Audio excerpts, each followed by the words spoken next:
লাল শাড়ি সম্পত্তি রয়েছে, সেই সম্পত্তির যে ফসল মুজিবুর রহমান আমাকে জমিন খাইতে আছে, ফসল দিছি আমরা, ফসল দিছি, ফসল চাই আমরা, আবার আমাকে জমিন আমরা ফেরত চাই। আপনারা এই যে গলায় কলস বেঁধে আসছেন মানে যদি এই জমিন না পাই ফিরে আমরা গলায় নদীতে ঝাঁপ দিয়ে মরবো।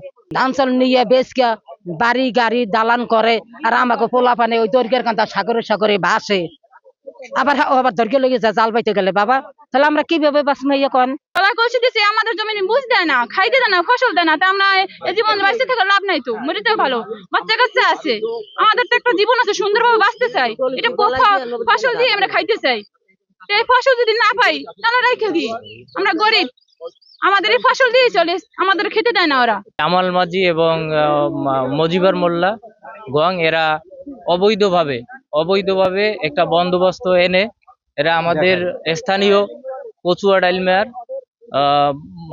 ভাঙ্গুলি যেই জমিতে চর পড়ছে, যেটা রেকর্ডি জমি, সেটার উপরে তারা অবৈধভাবে বন্দোবস্ত এনে তারা দখল করে।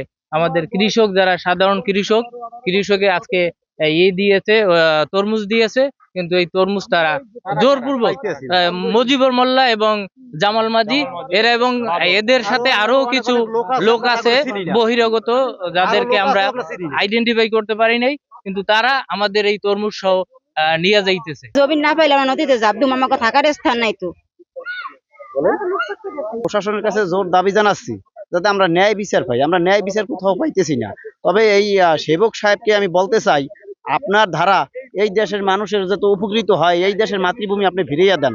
আপনাকে এই দেশের জনগণই তো ভোট দিয়ে এমপি বানাইছে, আপনি এই দেশের জনগণের সম্পদ, রেকর্ডি সম্পদ ফিরিয়ে দেন। ঘর বাড়ি ভাঙ্গে চুরিয়া সবকিছু লেগে গেছে, আমরা ওই জমি চাষবাস করিয়া রুইয়া বরদ খাইয়া আমরা এই সংসার বাঁচাইছি। আমরা ছোট হইতে এই বুড়ো পর্যন্ত আমরা ওই চর দিয়ে বাঁচছি। এখন যখন আমাদের আপাতত 2-1 বছরের জন্য চরে গনে জোরদাস্তি ভাবে উড়াইয়া দিতে আছে, আমরা কিভাবে চলবো আর কিভাবে থাকবো? আমাকে ঘর বাড়ি থাকার কোনো কায়দা নাই, জায়গা সম্পত্তি নাই। আমরা চাই যে এই সম্পদ আমাকে থাহে, এই যেই আমরা সবল চাই, আর কিছু চাই না। সরকারেরও চাই, আর আমাকে আবার এমপি যে আছে তার কাছেও আমরা চাই যে এমপি আমাকে এইটা মিলেই আমাকে যে থাকার অবস্থা করিয়ে দেয়।